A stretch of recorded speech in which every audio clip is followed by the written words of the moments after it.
मैत्रिणींनो नमस्कार. सखी सह्याद्री कार्यक्रमामध्ये तुम्हा सगळ्यांचं मनापासून स्वागत. मैत्रिणींनो, अभिनय ही गोष्ट आपल्यासाठी नवीन नाही. आपल्यापैकी प्रत्येकीने लहानपणापासून कुठे ना कुठेतरी अभिनय केलेला असतो.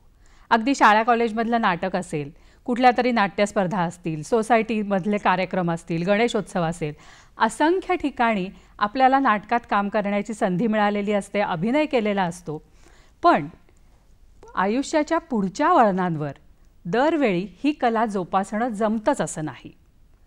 पण इंग्लिश घेऊन MA झालेला असताना आणि बिझनेस मॅनेजमेंटमध्ये MBA केलेला असताना, घरचा उद्योग व्यवसाय सांभाळत असताना सुद्धा एखाद्या मैत्रिणीला ही अभिनयाची ओढ आणि आवड स्वस्थ बसू देत नाही. आणि मग त्याच क्षेत्रामध्ये ही आपली एखादी मैत्रीण पूर्ण करिअर करते. आज अशाच एका मैत्रिणीला आपण भेटणार आहोत.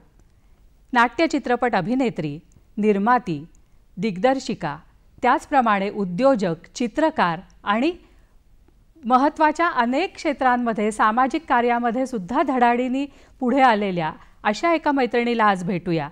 स्वागत करूया भाग्यश्री देसाई यांचं. नमस्कार भाग्यश्रीताई, नमस्कार. सखी सह्याद्री कार्यक्रमामध्ये तुमचं खूप खूप मनापासून स्वागत. भाग्यश्रीताई, तुमची सध्या रंगभूमीवरही अनेक नाटकं गाजत आहेत. म्हणजे अमेरिकन अल्बम असेल, ब्लाइंड गेम असेल, चिरंजीव आईस, लेकुरे उदंड झाली, अशा अनेक नाटकांमध्ये तुम्हाला तमाम मराठी रसिकांनी बघितलेलं आहे. तुम्ही अनेक जाहिरातींमध्ये असता, चित्रपटांमधनं तुमचं दर्शन होत असतं. पण हे सगळं करत असताना तुमची उद्योजक म्हणून वाटचालही तितकीच मोठी आहे. तुम्ही स्वतः निर्मात्या पण आहात, निर्मितीच्या क्षेत्रात धडाडीने उतरलेल्या आहात. आणि हे करत असताना सामाजिक बांधिलकी किंवा चित्रकला, कवयित्री असणं, हे तुमच्या आनंदाचे विषय जे काही आहेत, आवडीचे विषय, हेही तुम्ही तितकेच चांगल्या पद्धतीने जोपासलेले आहेत. तुम्ही बालपणापासून आपण बोलूया. मला असं वाटतं तुमच्या बालपणाविषयी पहिल्यांदा सांगा. बालपण माझं मिरजेमध्ये पहिलं गेलं. मिरज, म्हैसाळ, सांगली, कोल्हापूर, इचलकरंजी हा जो बेल्ट आहे, तर तिथे देवल माझं जे माहेर आहे, तर देवल कुटुंबीय तिथले. आणि सगळ्यांना माहिती असतील देवल सर्कसवाले. तर त्यावेळेला ती आशिया खंडातली सगळ्यात मोठी सर्कस होती. आणि माझे आजोबा आणि त्यांचे 2 भाऊ अशा तिघांनी ती सर्कस चालू केली, देवल सर्कस म्हणून. आणि त्यांची मी नात, ते सांगताना मला खरंच आनंद होतो आहे. आणि माझं अगदी सुरुवातीचं बालपण, माझा जन्म इचलकरंजीचा. आणि माझे वडील डोळ्याचे डॉक्टर होते. मग त्यांनी इंग्लंडमधनं शिक्षण घेऊन ते परत आले. आणि मग तिथेच सांगली, इचलकरंजी, कोल्हापूर या भागामध्ये त्यांनी पहिली प्रॅक्टिस सुरू केली. माझा जन्म तिथलाच. आणि बालपण काही 1-2-3 वर्ष मी तिथेच होते. पण मग घरामध्ये, म्हणजे तुम्हाला लहानपणापासून ही आवड होती अभिनयाची, तर घरामध्येही असा काही वारसा होता का? खरं तर नाही म्हणेन मी. एवढंच होतं की प्रसिद्ध नाटककार गोविंद बल्लाळ देवल, तर ते आमच्यापैकीच. म्हणजे आमचं नातं म्हणाल असं तर लांबचं आहे. म्हणजे माझ्या आजोबांच्या चुलत घराण्यापैकी ते. पण आमचं डायरेक्ट असं नातं जरी नसलं तरी ते कुठेतरी जीन्समध्ये होतं असं मी म्हणेन आता. कारण संपूर्ण, नाहीतर देवल कुटुंबामध्ये तसं आर्टिस्ट म्हणून कोणी नव्हतं. किंवा मी नंतर आता गेली 20 वर्ष निर्माती म्हणून आहे, निर्मिती क्षेत्रातही कोणी उतरलेलं नव्हतं. त्यामुळे मीच सुरू केलं तो बँड, असं म्हणायला हरकत नाही. खरं तर तुम्ही लहानपणापासून अशा सगळ्या ॲक्टिव्हिटीजमध्ये भाग घेत होता? हो, मला आवड होती. म्हणजे मला आठवते अगदी KG मध्ये सुद्धा काहीतरी डॉक्टर मी होणार का असं काहीतरी एक गाणं मला अंधूक आठवते. तर ते माझा बहुतेक तो पहिला स्टेज परफॉर्मन्स आहे. आणि त्याच्यानंतर मग जेव्हा मी पुण्यामध्ये शिफ्ट झालो, तर म्हणजे सगळं माझं मग पुढचं शिक्षण शालेय तिथेच झालं, पुण्यामध्येच. तर त्यावेळेला मग गॅदरिंग म्हणलं की देवल. त्यामुळे ते ठरलेलं असायचं की आंतरशालेय स्पर्धा असतील, सकाळ नाट्यवाचन स्पर्धा असतील, कविता पाठांतर स्पर्धा असतील. तर या सगळ्या स्पर्धांमध्ये मी हिरिरीने भाग घ्यायची, नाटक बसवायची, दिग्दर्शनही तेव्हा करायचे मी. करिअर ह्या क्षेत्रात करायचं असं काही ठरलेलं होतं का नव्हतं? नाही. त्यावेळेला कसं थोडंसं एकतर कॉन्झर्वेटिव्ह वातावरण घरचं, परंपरावादी सगळे आम्ही होतो. अजूनही आहेत म्हणजे आमच्या घरचे तसेच. त्यामुळे देवलांकडे आणि नंतर माझं लग्न झाल्यानंतर देसाई असं दोन्हीकडे हे वातावरण असं नव्हतंच की नाटकात काम करायचं किंवा निर्माती व्हायचं, सिनेमात काम करायचं. पण ती एक आवड होती आणि त्या दृष्टीने मग मी आणि त्यामुळे हे ठरवलेलं होतं की करिअर त्यात करायचंच नाही, कारण अभ्यासातही मी बऱ्यापैकी हुशार होते.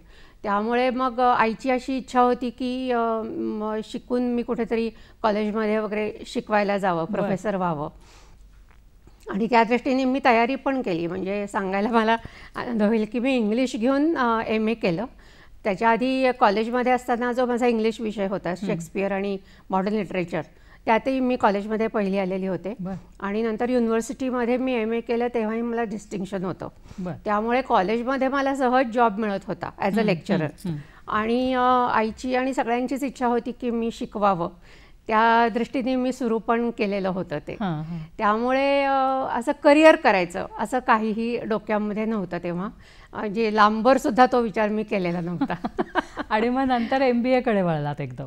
हो, ॲक्च्युली काय झालं की मध्ये लग्न ठरलं माझं शिकत असतानाच. आणि MA झाल्यानंतर मग लग्न केलं. आणि त्यावेळेला मग असं लक्षात आलं की देसाई म्हणजे किशोर देसाई माझे मिस्टर, तर त्यांच्या वडिलांची कंपनी किशोर पंप्स म्हणून आम्ही केमिकल पंप्स बनवतो. तर असं लक्षात आलं की त्यांना माझ्या शिक्षणाचा, मी आर्ट्सकडे असल्यामुळे काही उपयोग होणार नाही, तर मग काय करावं. म्हणून मग मी MBA करायचं ठरवलं. म्हटलं बिझनेस मॅनेजमेंट केली की मॅनेजमेंटमध्ये तरी माझा काहीतरी सहभाग होईल तिकडे. म्हणून मग मी MBA केलं. आणि कंपनीमध्ये मी नंतर 2 वर्ष, जवळपास 2-3 वर्ष हे होतं म्हणजे काय म्हणतात एक्सपोर्ट डिव्हिजनला मी काम करत होते त्या सेक्शनमध्ये. ही करिअर सुरू झाली म्हणजे तुम्ही उद्योजकतेच्याही क्षेत्रामध्ये पडलात, घरच्या व्यवसायात मदत करायची म्हणून का होईना. पण मग हे सगळं असताना सुद्धा नाटकाची आवड कशी काय उफाळून आली परत? अभिनयाची आवड ती म्हणजे ती मला स्वस्थ बसू देत नव्हती खरं तर. आणि हे जरी माझी बाकीची कामं चालू होती, म्हणजे मी एकीकडे काही दिवस कॉलेजला शिकवायला होते, मग कंपनीमध्ये पण होते, पण तरी तो डोक्यामध्ये कुठेतरी होतं की आपल्याला अभिनय करायचा आहे, नाटकात कुठेतरी चान्स मिळाला तर काम करायचं आहे. तर मग ते कोणीतरी असं संगीत मानपमान नाटक बसवत होतं तेव्हा. मला वाटतं ही होती तेव्हा कीर्ती शिलेदार वगैरे त्यांच्यापैकी ते होते. आणि त्यांनी मला एक सहज विचारलं, त्यातला एक तो छोटासा रोल होता कुसुमावतीचा वगैरे, की तू करशील का. कारण मी गाणं असं म्हणत नाही, म्हणजे हे तर नाही, नाट्यसंगीत नाही, पण प्रोज रोल होता तो. तर म्हणलं ठीक आहे. म्हणजे अक्षरशः 15-20 दिवसाच्या तालमीमध्ये मी तो रोल केला. त्याच्यानंतर मग असंच छोटे मोठे रोल करत राहिले. म्हणजे ते आवड कुठेतरी मला ती जोपासत होते मी. आणि मग तोपर्यंत पुण्यातल्या सगळ्या नाटक वेड्या लोकांच्या लक्षात आलं की आता पुन्हा काम करायला लागली आहे. मग काका वानकर म्हणून पुण्यातले निर्माते होते, तर ते संगीत ययाती देवयानी कमर्शियल लेवलला करत होते, प्रोफेशनल लेवलला. तर त्याच्यामध्ये रमेश भाटकर होते मेन रोलमध्ये, नंतर चारुदत्त आफळे होते गाणकाच्या रोलमध्ये, आणि ते देवयानीच्या रोल करता शोधत होते. आणि तेवढ्यात त्यांना कोणीतरी बहुतेक माझं नाव सजेस्ट केलं. आणि माधव वझे सर डिरेक्टर होते त्या नाटकाचे. तर त्यांनी मला फोन केल्यावर मी म्हटलं हो मला आवडेल करायला. आणि म्हणजे माझ्यासाठी ती पर्वणीच होती. देवयानीचा रोल, माधव वझेंसारखा डिरेक्टर, रमेश भाटकर, चारुदत्त आफळे यांच्याबरोबर काम करायचं म्हणजे. सो मी हो म्हणून सांगितलं आणि आम्ही खूप प्रयोग केले त्याचे. मला त्या भूमिकेकरता मला पारितोषिकही मिळाली. आणि हे होता होता तेवढ्यात मुंबईतनं लताबाई नार्वेकरांचा फोन आला. त्या सावररे नावाचं नाटक करत होत्या. त्याच्यामध्ये मोहन आगाशे सर होते मेन रोलमध्ये. तर त्याच्याकरता त्यांनी मला एका रोल करता विचारलं. तर ते पण मी लगेच ॲक्सेप्ट केलं, कारण मला ते करायचंच होतं. आणि त्यामुळे मग मी त्या नाटकाचे सम आता 25-30 प्रयोग केले मी. तर असं ते म्हणजे मुंबईतही सुरू झालं आणि पुण्यातही माझा नाट्यप्रवास तो सुरू झाला. अरे वा, एकाच वेळी दोन्ही ठिकाणून सुरू झाला. मैत्रिणींनो, अभिनेत्री आणि निर्मात्या भाग्यश्री देसाई यांच्याशी आपण गप्पा मारतो आहोत. पण पुढच्या गप्पा मारण्यापूर्वी घेऊया एक छोटीशी विश्रांती. अभिनेत्री आणि निर्मात्या भाग्यश्री देसाई यांच्याशी आपण गप्पा मारतो आहोत. त्यांच्या नाट्यक्षेत्रातल्या करिअरची सुरुवात कशी झाली याच्याविषयी ते आपल्याशी बोलत आहेत. भाग्यश्रीताई, व्यावसायिक सुरुवात नाट्यक्षेत्रातली कशी झाली हे तुम्ही सांगितलं. मुंबई आणि पुणे ह्या दोन्ही ठिकाणहून तुम्हाला एकदम छान संधी मिळत गेल्या.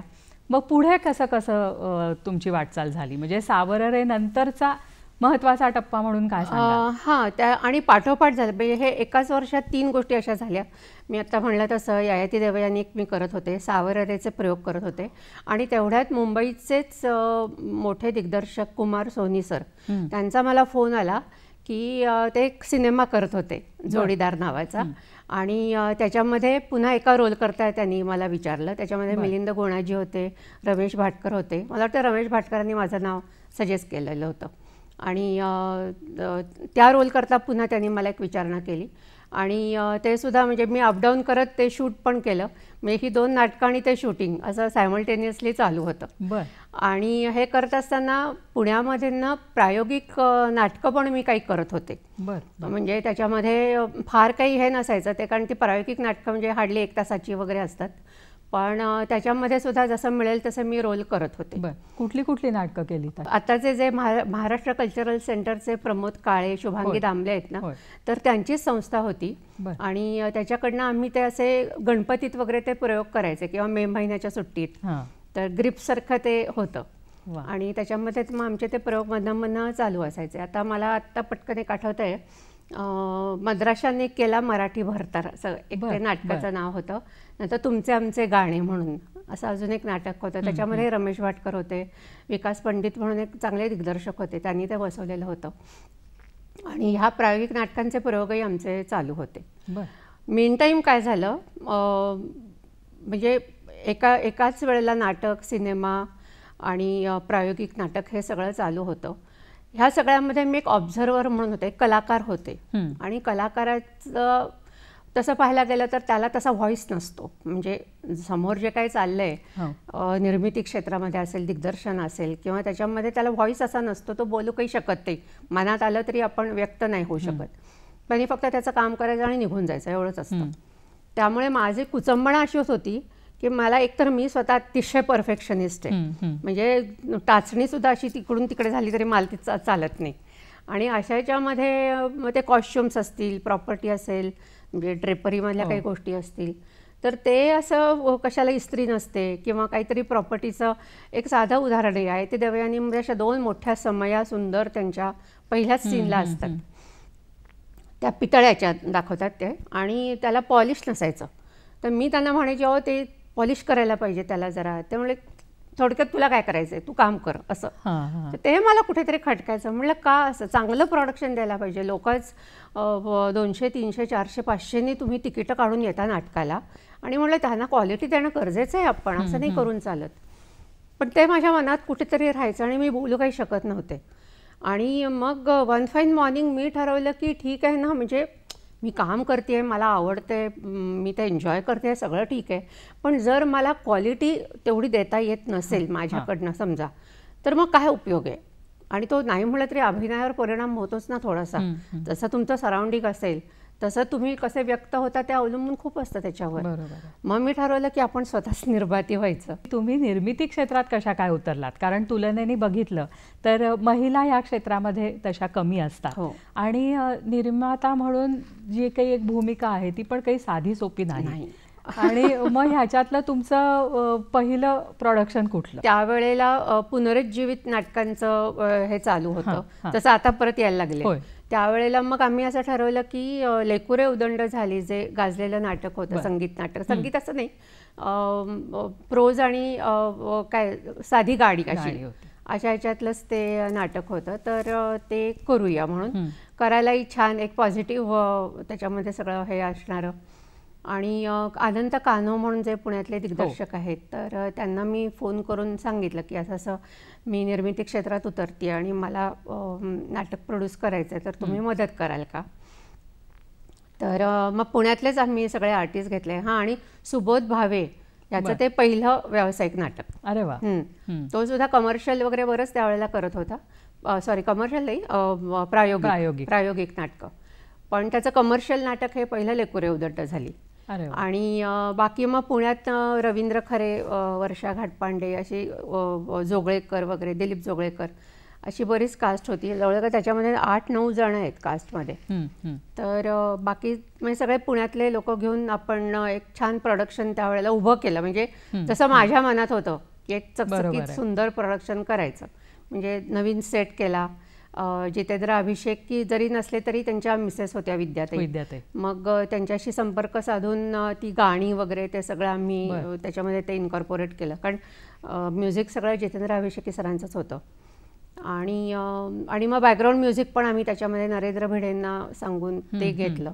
असं एक सुंदर छान सेटअप आम्ही तयार केला. भाग्यश्रीताई, एरवी आम्ही सगळेजण जे काही नाटकांच्या जाहिराती बघत असतो त्याच्यामध्ये निर्माते, दिग्दर्शक अशी भली मोठी एक नामावळी असते. आपल्या मैत्रिणींना ह्याची नक्की उत्सुकता असणार आहे की तुम्ही निर्मिती क्षेत्रात उतरलात हे कळलं, पण निर्माती म्हणून नेमकं काय काय करायला लागतं? म्हणजे थोडं आपल्या मैत्रिणींना हेही सांगा ना की निर्माते म्हणून जबाबदारी काय काय असते, बरोबर आहे, किंवा ह्याच्यात आव्हानं काय आहेत. निर्माता हा कॅप्टन असतो, he is captain of the ship म्हणतात तसं. तर निर्माता जो असतो त्यांनी सगळ्यात महत्त्वाची गोष्ट करायची असते म्हणजे चांगली माणसं जोडायची असतात. चांगली माणसं मिळणं, चांगले टेक्निशियन मिळणं हे खूप महत्त्वाचं असतं. आणि त्याच्यामध्ये म्हणजे एकदा निर्मिती करायची ठरवली की मग स्क्रिप्ट कुठलं घ्यायचं, कुठला लेखक घ्यायचा, तो कुठल्या पठडीचं आपल्याला ते नाटक करायचं आहे. पण नाटकामध्ये सुद्धा आपण म्हटलं असं खूप प्रकार असतात. कॉमेडी असतं, सिरियस नाटकं असतात, सामाजिक असतात, वैचारिक काही असतात, ऐतिहासिक असतात. तर त्यापैकी कुठल्या नाटकाचं निर्मिती त्या निर्मात्याला करायची आहे. मग त्या दृष्टीने तो लेखक, त्याचं स्क्रिप्ट, दिग्दर्शक त्या पठडीतला पाहिजे. आणि कलाकारसुद्धा त्या पठडीतले लागतात.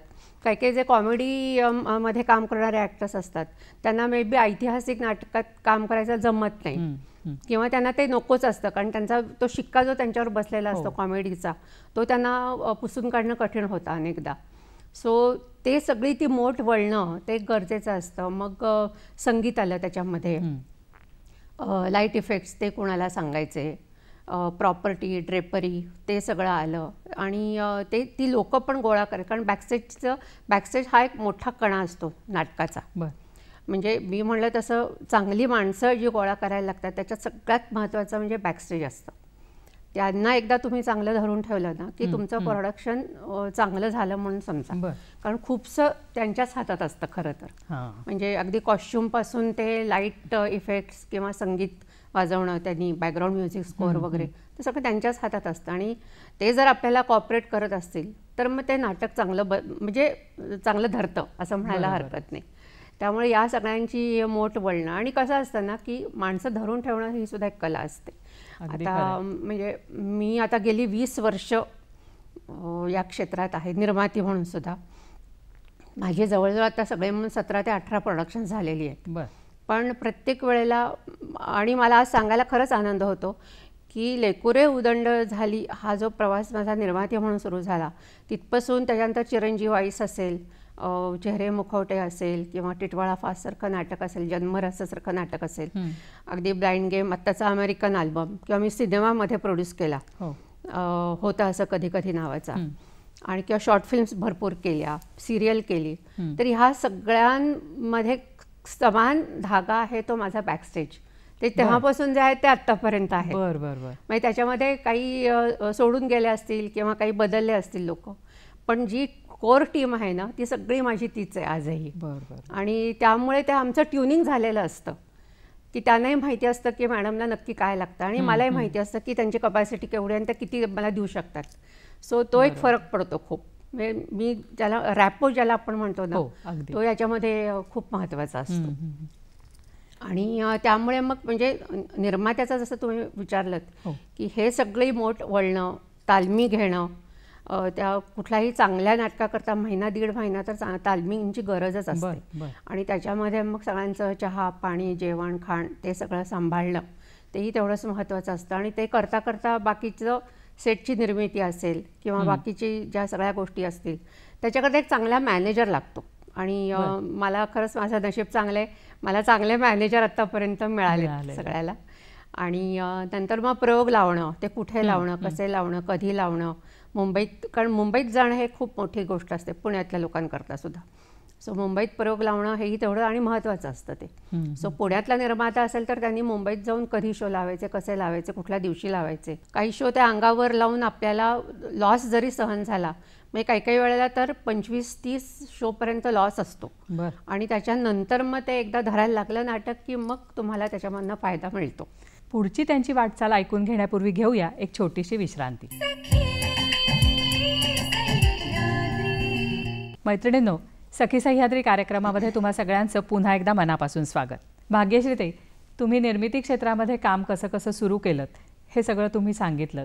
मला तुम्हाला एक आणखीन पुढे विचारायचं आहे असं की महिला म्हणून ह्या क्षेत्रात काम करत असताना तुम्हाला काही आव्हानं नक्कीच जाणवत असतील.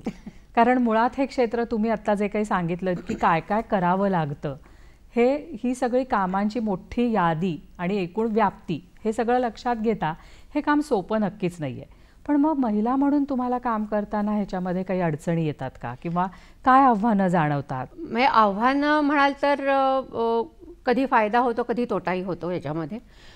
निर्माती म्हणून एक आहे की म्हणजे जसं निर्माता हा कॅप्टन ऑफ द शिप असतो, त्या सर्वेसर्वाच असतो, तो म्हणेल तो शेवटचा शब्द. त्यामुळे सहसा माझ्या वाटेला कुणी जात नाही, म्हणजे असं वाकड्यात कुणी शिरत नाही.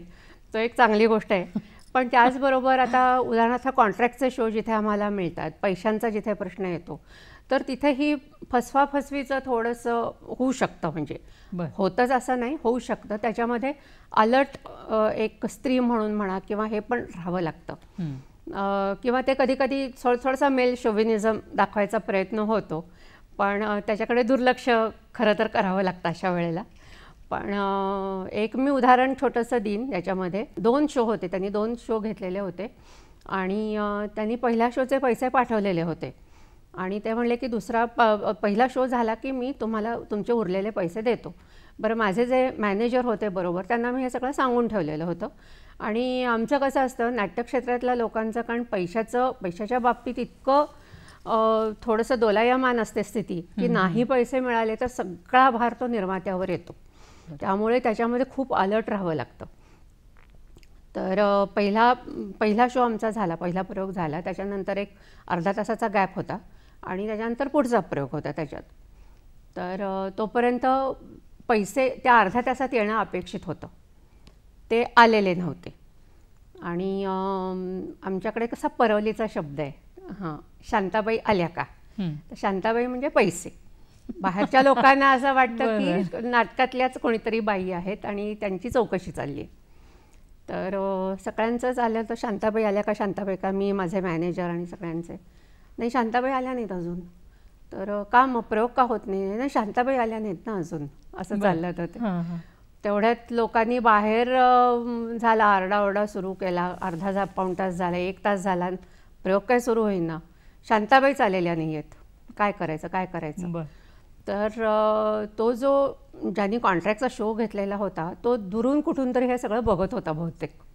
आणि त्याला आम्ही फोन लावतोय तो उचलत नव्हता, काही रिस्पॉन्सच देत नव्हता कशाला. मग मी निर्माती म्हणून स्टेजवर गेले, माईक हातात घेतला आणि प्रेक्षकांना मी सरळ सांगितलं, म्हणलं मायबाप रसिक, तुमची ह्यात काहीही चूक नाही आहे आणि आम्हाला समजून घ्या तुम्ही पहिलं, की आम्ही आज एवढे खर्च करून इथे तुमच्याकरता पुण्याहून शो करायला येतो. आम्हाला ते पैसे त्यांनी द्यायचं कबूल केलेलं असतं आणि हे पैसे जर आमच्या हातात आले नाही तर आम्ही पुढे काहीच करू शकत नाही.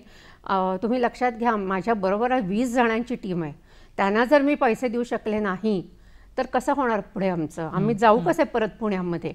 आणि म्हणलं ज्यांनी हा शो घेतलेला आहे ते अजून आलेले नाही आहेत, त्यांनी आमचे पैसे दिलेले नाही आहेत आणि जोपर्यंत हे पैसे आमच्याकडे येत नाहीत तोपर्यंत म्हणलं आम्ही शो चालूच करू शकत नाही आहे. बरं, ते औरंगाबाद किंवा यासारख्या ठिकाणी त्यांना माहिती असत कोणी शो घेतला आहे काय. त्यामुळे हे तो लांबून ऐकत होता सगळं बहुतेक. पुढच्या 5 मिनिटात तो आला. मग त्यामुळे शांताबाई आल्या थोडक्यात आणि पैसे मिळाले आमचे.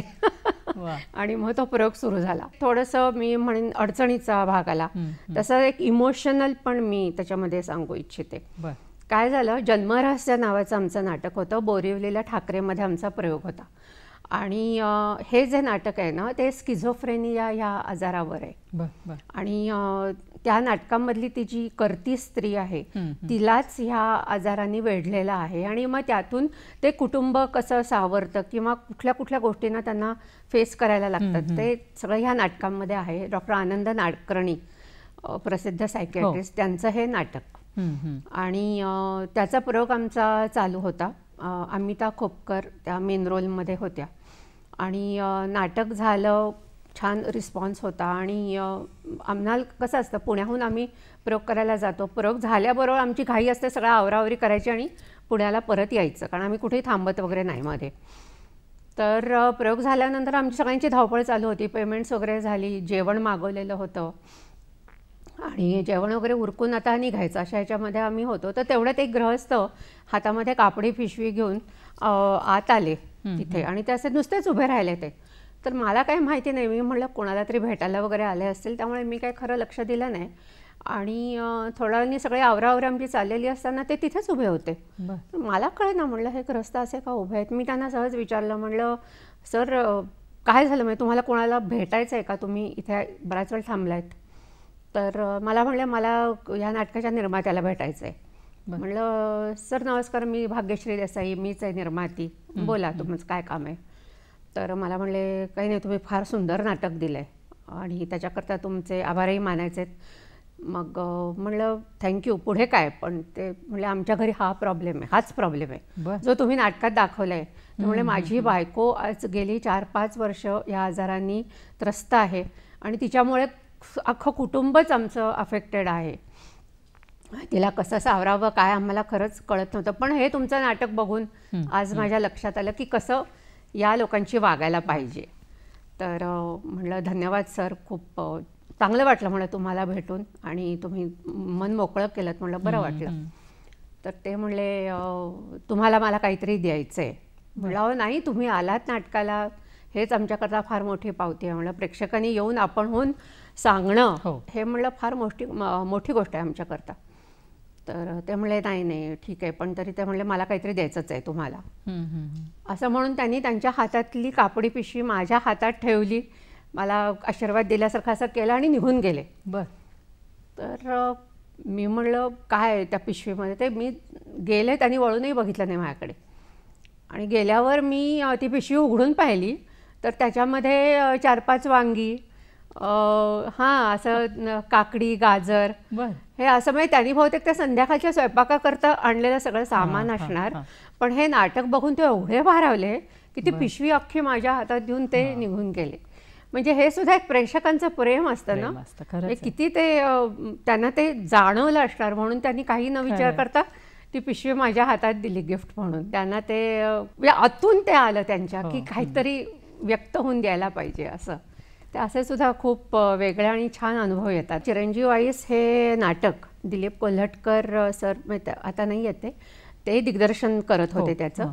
आणि पुण्यातले मोहन कुलकर्णी मनोरंजनचे. तर असं आमची टीम होती ती. आणि त्याच्यामध्ये संबंध आपण लॉस एंजलिसचा सेट दाखवलेला आहे. 22व्या मजल्यावरचा तो फ्लॅट वगैरे असं सुंदर सगळं आत यच्च यावत, म्हणजे होम स्क्रीन असं मोठा वगैरे त्यावेळी, म्हणजे 2005 साली हे नाटक आलं. तर दिलीप सर म्हणाले की ह्याचं नेपथ्य फक्त मोहन वाघच करू शकतात चंद्रलेखाचे, तर आपण त्यांना विचारूया का. म्हणलं माझी हरकत आहे, माझी काहीच ओळख नाही त्यांच्याशी, पण म्हणलं ते जर करत असेल तर वेल अँड गुड. मग कारण ते एवढं मोठं नाव आज होतं मोहन वाघांचं. तर मग आम्ही पुण्यातनं 3 जण गाडी काढून त्यांच्याकडे गेलो. तर वाटेमध्ये मला कोल्हटकर सर म्हणाले मी तुम्हाला कॉशन करून ठेवतो, ते जरा तिरसट आहेत थोडे स्वभावाने, रागीट आहेत आणि तुमच्याशी कसं बोलतायत मी आत्ता सांगू शकत नाहीत, पण त्यांना जर तुम्ही पटलात तर ते आपल्याला चहा देतील, नाहीतर त्यांना कटवायचं असेल तर ते काहीच देत नाहीत लोकांना. आणि अजून ते म्हणले जास्त तुमचं जर ट्युनिंग झालं ना तर चहाबरोबर खारी पण येतील. आणि मला खरंच सांगायला आनंद होतो, आम्हाला चहा आणि खारी दोन्ही मिळाले. आणि मोहन वाघांचं खरंच कौतुक, म्हणजे एवढा मोठा निर्माता, आणि मी त्यावेळेला अगदी निर्मिती क्षेत्रात नवीनच होते, माझ्या ते पहिलंच दुसरंच प्रोडक्शन होतं चिरंजीव आईस. पण त्यांनी त्यांची चंद्रलेखाचं नाव माझ्या रसिका मोहिनीबरोबर जोडायला स्वतःच सजेस्ट केलं आणि नुसतंच त्यांनी सेटचं डिझाईन नाही तर सेट सगळा करून दिला मुंबईतनं. लाईट्स त्यांनी स्वतः सगळे कसे लावायचे कुठे ते केलं आणि त्याच्यानंतर हिल रोडला सगळे कॉस्च्युम्स तिथे खरेदी केले. मोहन वाघ स्वतः होते, शर्मिलाताई स्वतः होत्या आणि मी. असे आम्ही सगळ्या आर्टिस्टना घेऊन गेलो. सगळे नाटकातले कॉस्च्युम्स आम्ही तिथे खरेदी केले. म्हणजे एवढं त्यांनी त्याच्यामध्ये त्यांचं हे दाखवलं की इन्व्हॉल्वमेंट सगळ्यामध्ये. मला अजूनही मी कृतज्ञ आहे मोहन वाघांची की त्यांच्यासारखा निर्माता त्यावेळेला मिळणं आणि मला सपोर्ट मिळणं हे माझ्याकरता फार महत्त्वाचं होतं. चिरंजीव आईसच्या बाबतीत अजूनही काही अनुभव तुम्हाला आलेले आहेत ना? आणि म्हणजे त्याचा पूर्ण काळाच्या पुढे पाहणारं नाटक म्हणून त्याचा उल्लेख झाला, कौतुक झालं. त्याच्याबद्दलही तुम्हाला काही गोष्टींना फेस कराव्या लागलेल्या आहेत. फेस कराव्या लागल्या त्याच्याबद्दलही सांगा. म्हणजे ही पण आव्हानच आहेत आणि ती तुम्ही कशी सामोरे गेलात त्याला? चालेल. त्याच्या आधी एक छोटासा इन्सिडेंट एवढा सांगते मोहन वाघांच्या बाबतीतलाच. मी त्याच्यामध्ये कॅथरीन नावाचा अमेरिकन कॅरेक्टर प्ले करत होते आणि ती अशी ब्लॉन्ड आणि अशी अमेरिकन टिपिकल बाई आहे आणि तिचं विग आम्हाला क्रिएट करायचा होता नवीन, तसा ब्लॉन्ड असा केसांचा. तर त्यांनी तो मुंबईमधनं करून घेतला आणि आमच्या तालमी तिथे मुंबईतच चालू होत्या. तर मला म्हणले चला माझ्याबरोबर. म्हणलं कुठे? तर समोरच शिवाजी मंदिर होतं. आम्ही शिवाजी मंदिरला गेलो. ते विग घेऊन आले तिथे आणि तिथल्या त्या लोकांना, बॅकस्टेजच्या लोकांना सांगितलं लाईट लावा रे सगळे स्टेजवरचे लाईट लावायला. मला म्हणलं हा विग घाला आता तुम्ही. आणि विग घातला आणि तो विग मेकर जे तिथे आलेले होते त्यांना ते घेऊन आले ते आणि त्यांनी दाखवलं, हा बघा हे लाईटमध्ये हा असा विग दिसणार आहे, तो जास्त गोल्डन दिसतोय, त्याला थोडासा रेडिश करा. आणि मग तिथल्या तिथे त्यांना सांगून तो विग, म्हणजे इतकं त्यांचं लक्ष होतं ना की विग सुद्धा कसा दिसला पाहिजे, तो लाईटमध्ये कसा दिसतोय हे त्यांनी बरोबर त्यावेळेला ते करून दिलं तर आम्हाला. मैत्रिणींनो, सखी सह्याद्री कार्यक्रमामध्ये घेऊया एक छोटीशी विश्रांती. मैत्रिणींनो, सखी सह्याद्री कार्यक्रमामध्ये तुम्हा सगळ्यांचं पुन्हा एकदा मनापासून स्वागत. अभिनेत्री आणि निर्मात्या भाग्यश्री देसाई यांच्याशी आपण गप्पा मारतो आहोत आणि त्यांच्या चिरंजीव आईस या नाटकाबद्दलच्या वाटचालीविषयी त्या आपल्याशी गप्पा मारतात. भाग्यश्रीताई, तुम्ही आता सांगितलं की मोहन काकांनी किती बारकाईने या सगळ्यामध्ये लक्ष घातलं. तुम्हाला ह्याच्यातनं काही आव्हानांनाही सामोरं जावं लागलेलं आहे. त्याच्याविषयी थोडंसं सांगा. सांगते. काय झालं, हे नाटक त्यावेळेला सुद्धा, म्हणजे आता त्याला झाली 15-1 वर्ष होऊन गेली, काळाच्या पुढचं नाटक त्यावेळेला सुद्धा ते होतंच, आताही आहे खरं. उतारवयातील सहजीवनाचं मुद्दा हा पण त्याच्यामध्ये अधोरेखित केलेला आहे आणि एक छान पॉझिटिव्ह नोटवर आपण हे नाटक संपवतो. पण त्याच्यामध्ये हा संदेश आहे की काय हरकत आहे, म्हणजे 60-70 उलटल्यानंतर पार्टनर जर आपला नसेल आणि दुसरं कोणी जर आपल्या आयुष्यात आलं तर त्याच्याशी मैत्रीपूर्ण संबंध ठेवणं, लग्नच करायला पाहिजे असं नाही, पण मैत्रीपूर्ण संबंध ठेवून फिरायला जाणं किंवा याच्यात काय गैर आहे असा तो विचार आहे ॲक्च्युली. तर पुण्यामध्ये बालगंधर्वाला प्रयोग होता आणि तोपर्यंत नाटकाचे काहीतरी 25 प्रयोग झालेले होते. कुणीतरी काहीतरी नाटकाबद्दल उठवलं की त्यात अश्लील काहीतरी आहे म्हणून आणि काहीतरी विचित्र मेसेज जातोय प्रेक्षकांमध्ये. तर काहीतरी नारी एकता मंच असं काहीतरी ती एक संस्था होती, मला आता नीट नाव आठवत नाही.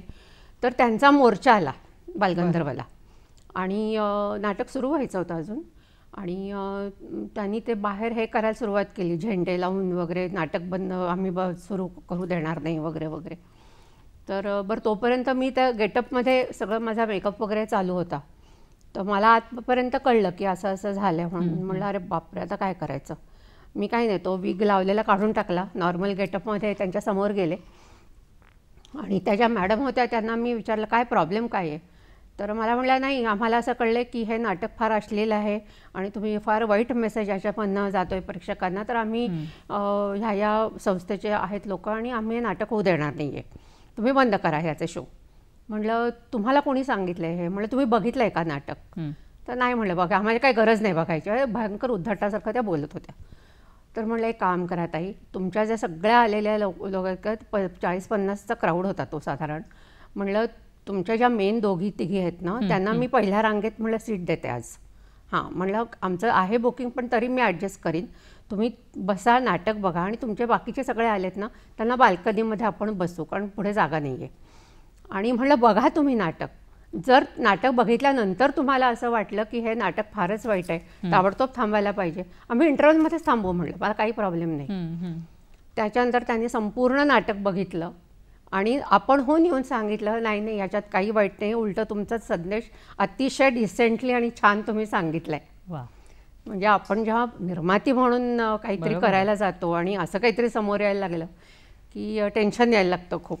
आणि कुठला तरी वेगळा किंवा थोडासा चाकोरी बाहेरचा विचार मांडायचं म्हटलं की प्रेक्षक तो कशा पद्धतीने घेतील याच्यावरही फार गोष्टी असतात. निर्माती आणि अभिनेत्री ह्या दोन्ही भूमिकांमध्ये एका वेळी काम करताना आणखीन काही कसरत होते का? होते ना. म्हणजे आता परवाचीच गोष्ट घ्या. परवा आमचा अमेरिकन अल्बमचा प्रयोग होता बोरिवलीलाच.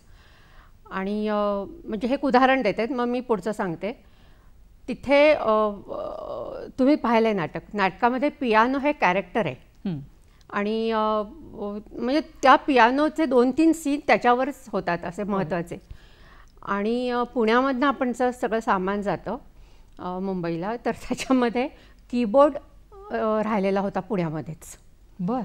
आणि फक्त तो सांगाडा आला आणि आत काहीच नाही असं होतं. पण ते प्रेक्षकांना दिसतं ना आतमध्ये काही नाही येते.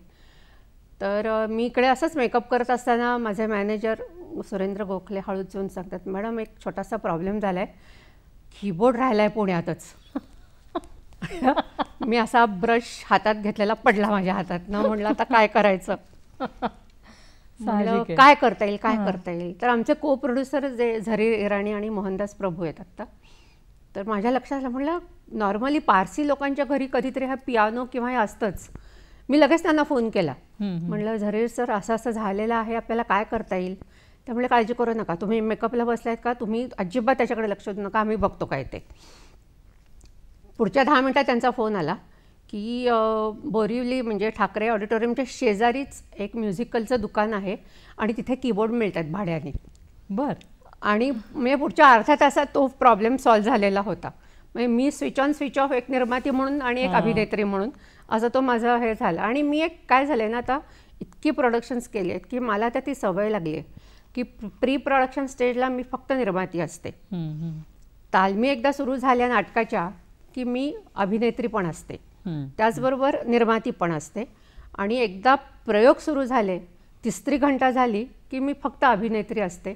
त्याच्या आधी आणि त्याच्यानंतर मी मग फक्त निर्माती असते. म्हणजे ते कंपार्टमेंट्स आपल्या मनामध्ये जे असतात ना, ते मी आखून घेतलेत स्वतः करता. तुम्ही नाटकं केली, तुम्ही सिनेमामध्येही काम करता, तुम्ही मालिका केलेल्या आहेत, तुम्ही जाहिरातींमध्येही करता काम, मॉडेलिंग केलेलं आहे किंवा करता आहात अजूनही. या सगळ्यामध्ये अभिनय हा सगळ्यात महत्त्वाचा भाग आहे, कणा असतो, तो कणा आहे त्याचा. पण प्रत्येक माध्यमानुसार हा अभिनय बदलत जातो. बरोबर आहे. तुम्हाला याच्यामध्ये काही आव्हानं जाणवतात का, आणि तुम्हाला यातला आवडणारा अभिनय कुठला? मी सुरुवात माझ्या करिअरची असेल किंवा अभिनयाची असेल ती नाटकापासूनच केली. म्हणजे पहिली काही वर्ष मी नाटकच केलं आणि त्याच्यानंतर मग सिरियल असेल, सिनेमा असेल, शॉर्ट फिल्म असेल, म्हणजे स्क्रीनकडे वळले. पण माध्यमांमध्ये फरक असा असतो की नाटकाचा जो प्रेक्षक असेल किंवा नाटकातला जो कलाकार असेल त्याला ॲक्टिंग करताना पूर्ण प्रेक्षागृहाचं जे लाईव्ह ऑडियन्स असतो त्याला केटर करावं लागतं. आणि अगदी 20व्या-22व्या रांगेपर्यंतच्या प्रेक्षकाला तुमचे हावभाव दिसणं गरजेचं असतं. त्यामुळे ते थोडंसं नाटक करताना लाऊड अगदी म्हणणार नाही, पण तो अभिनय तेवढा प्रोजेक्शन आपलं जास्त द्यावं लागतं. त्याच्या उलट जेव्हा आपण स्क्रीन करतो, मग ते सिरियल असेल किंवा सिनेमा असेल, कंपॅरेटिव्हली तुमचे फेशियल एक्सप्रेशन्स किंवा हे आपल्याला कंट्रोलमध्ये ठेवायला लागतात. खूप लाऊड झाले तर ते दिसतानाही, कारण क्लोजअप वगैरे लागला असेल तर खूप वाईट दिसतं ते. त्यामुळे तो एक मोठा फरक आहे. जसा मेकअपमध्ये सुद्धा, मेकअप तुम्ही जेव्हा स्टेजवर असता तो थोडासा लाऊड करायला लागतो, कारण असंच शेवटच्या प्रेक्षकांपर्यंत ते दिसायला लागतात चेहऱ्यावरचे हावभाव वगैरे. आणि स्क्रीनला तुमचा सटल मेकअप असतो की जो, कारण तो क्लोजअपला तो दिसतो आणि ॲज गुड ॲज नथिंग असा मेकअप खरं स्क्रीनला असतो. जितका तुम्ही लेस द मोर तसं असतं ते. जितका तुम्ही कमी मेकअप कराल स्क्रीनला तेवढा तो चांगला दिसतो. बरं. तर अशा त्या दोन्ही गोष्टी असतात. आणि मूव्ही करताना वगैरे कॅमेरा अँगल बघून करायला लागतो की तुम्ही आउट ऑफ कॅमेराही जाता कामा नये, तेवढ्या त्या आवाक्यात राहून तुम्हाला अभिनय करायचा असतो. वेळेस स्टेजवर तुम्हाला अख्खं स्टेज मोकळं असतं, तुम्हाला कला दाखवायला भरपूर त्याच्यामध्ये स्कोप असतो. आणि त्यामुळे मला स्टेज करायला जास्त आवडतं की डायरेक्ट तुम्ही लोकांशी कनेक्ट होता ना. रिस्पॉन्सेस जे काय असतात चांगले वाईट किंवा लोकांना इमोशनल होतात बघून, हे सगळं ते अनुभव घेणं बरोबर आहे, हा एक खूप वेगळा प्रकार असतो. आणि तसं स्क्रीन करताना समोर काही टेक्निकल लोक असतात फक्त, आणि जे काय असतात ते रिस्पॉन्सेस आपल्याला नंतर कळतात त्याच्यामध्ये. पण मला हे लाईव्ह लोकांचं रिस्पॉन्सेस जास्त आवडतात घ्यायला. मैत्रिणींनो, भाग्यश्री देसाई आपल्याला त्यांच्या अभिनयाच्या कारकिर्दीविषयी सांगतायत, त्यांना आवडणारं माध्यम कुठलं याच्याविषयी बोलतायत.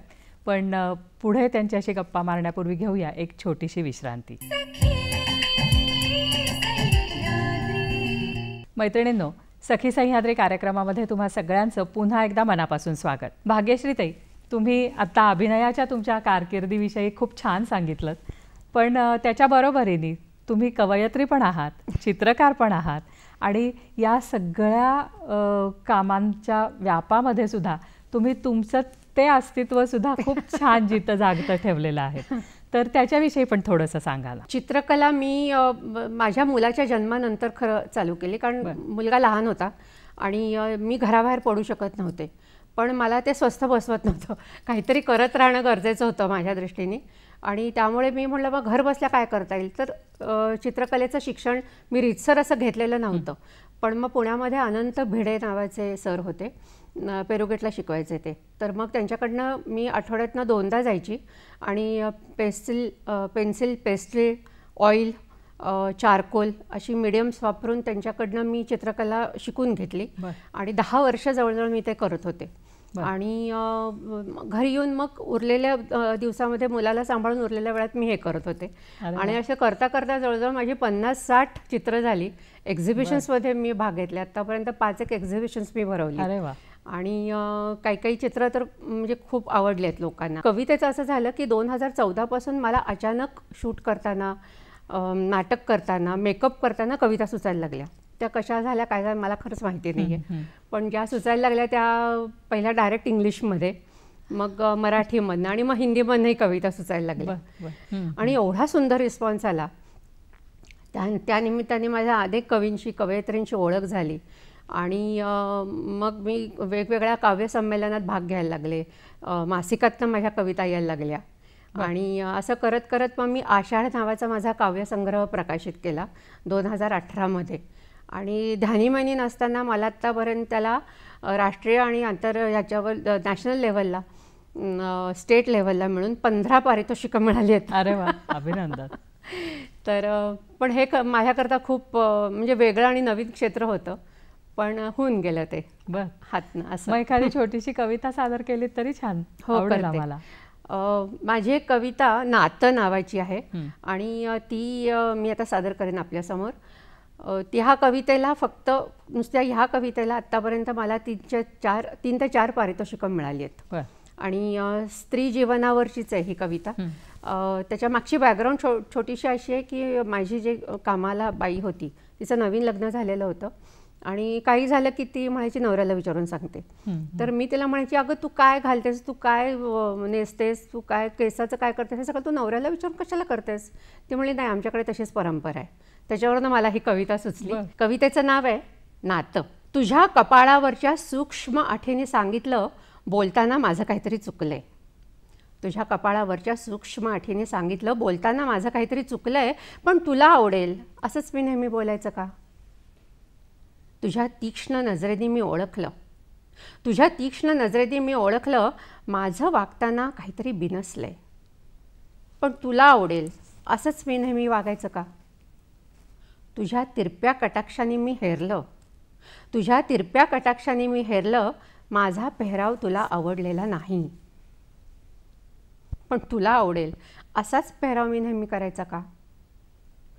तुझी मर्जी सांभाळताना माझी फार धावपळ होत असेल तर आपल्या या नात्याचा अर्थ तरी कोणी सांगू शकेल.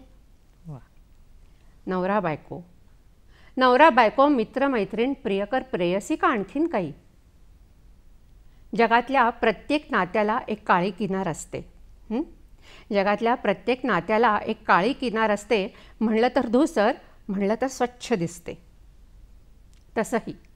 तसंही प्रत्येक नातं नावाच्या कोंदणात बंदिस्त करण्याची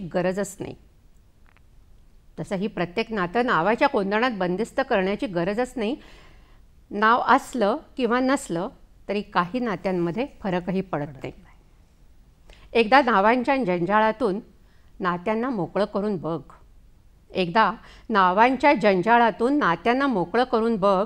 जगातल्या प्रत्येकाकडे फक्त माणूस म्हणून बघ.